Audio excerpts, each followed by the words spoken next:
परमेश्वर का हम धन्यवाद करते हैं। सभी मसीह भाई बहनों को जय मसीह की। मेरे प्यारो, आइए प्रभु का वचन सुने। तो यहाँ पर मैं यशायाह का किताब अध्याय 50 वचन 10 से लाया हूँ, उसको आप सुने। प्रभु आपको आशीष देंगे। यहाँ पर लिखा है, तुम में से कौन है जो यहोवा का भय मानता और उसके दास की बात सुनता है। प्रभु सवाल कर रहे हैं अपने लोगों से, कौन है? तो सभी लोग सुन रहे हैं, सभी लोग प्रभु का भय मान रहे हैं, सभी लोग सही मार्ग पर है। फिर लिखा गया है, जो अंधियारे में चलता हो और उसके पास ज्योति न हो, वह यहोवा नाम का भरोसा रखे और अपने परमेश्वर पर आशा लगा रहे।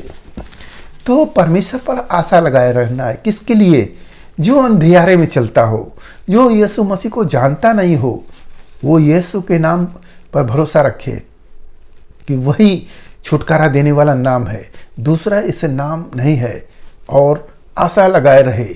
ये बात प्रभु अपने लोगों को बताएं। हम सब तो प्रभु को मानते हैं, प्रभु के वचनों को सुनते हैं और खराई से चलते हैं। तो हम अंधकार में नहीं हैं, बल्कि हम ज्योति में हैं। प्रभु हमारे संग संग है।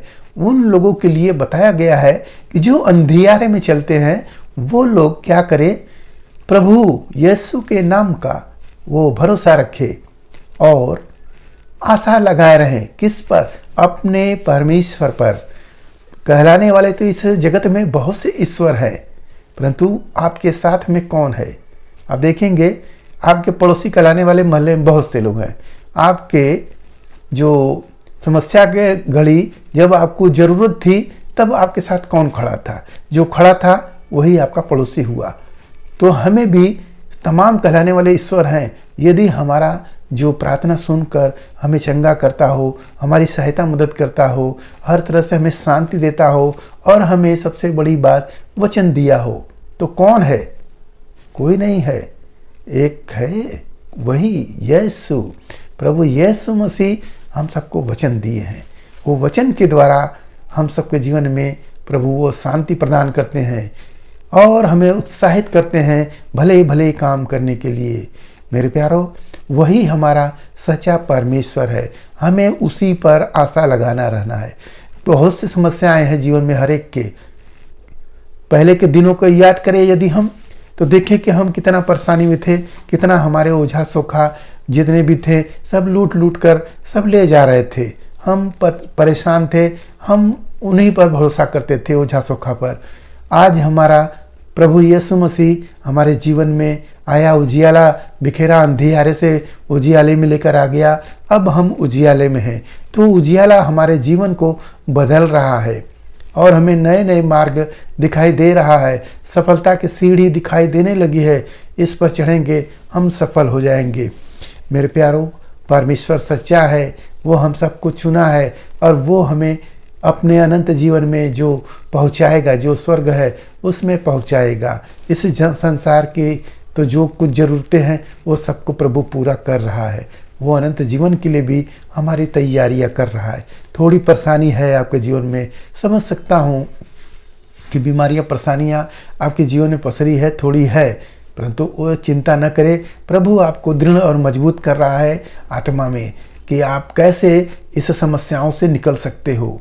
तो प्रभु का वचन आप पढ़ेंगे, उसके अनुसार आप चलेंगे, सारी समस्याएं दूर हो जाएंगी। इसलिए प्रभु एक जो सेनाओं का यहोवा हम सबको सेना बना दिया है, युद्ध करने वाला। वो हमारा युद्ध जो मांस और लहू से नहीं है, बल्कि अंधकार की शक्तियों से है, जो आकाश में विचरती रहती हैं, उनसे हमारा लड़ाई है। प्रभु उसी के लिए हमें तैयार कर रहे हैं। मेरे प्यारो, पहले हम सब निर्बल ही थे, कुछ भी नहीं था। हम दूसरे के सहारे पर चलने वाले थे, दूसरों से राय लेने वाले थे। आज हमारे पर प्रभु का वचन आ गया है। हम उसी वचन को लगाकर प्रभु से प्रार्थना करते हैं और प्रभु हमारी प्रार्थना को सुनता है और हम सब आनंदित होते हैं। हालेलुया, भले चंगे होते हैं। दूसरों का भी हम प्रार्थना करते हैं, वो लोग भी चंगे होते हैं। मेरे साथ ही नहीं, कितने विश्वासियों के साथ ऐसा हो रहा है। वो सब भी पहले साधारण थे, अब प्रभु ने योद्धा बना दिया है। हालेलुया। तो वो सच्चा ही परमेश्वर है, हमें उसी पर आशा लगाए रहना है। तो हम परमेश्वर का भय मानने वाले हैं और अपने जो प्रभु के दास हैं उनके वचनों को सुनने वाले हैं। जो वो वचन सुनाते हैं उनकी बात को हम सुनते हैं। हालेलुया। तो इसी आशा और भरोसा को हम लोग दृढ़ और मजबूत करें और आगे बढ़ते रहें। देखें हमारे जीवन में सब कुछ अच्छा होगा। हालेलुया। तो आज का वचन आपको जो कुछ मिला उस पर ध्यान करें। प्रभु आपको आशीष देंगे। आइए आपके लिए हम प्रार्थना करें। मान परमेश्वर, हम आपका धन्यवाद करते हैं इस मिश्रा याद के दिन प्रभु जो वचन मिला, जितने सुने प्रभु उन्हें आशीष मिले, उनके घर परिवार में सुख शांति बनी रहे, सभी लोग भले चंगे रहे। धन्यवाद करते हुए प्रार्थना यीशु मसीह के नाम में, आमीन।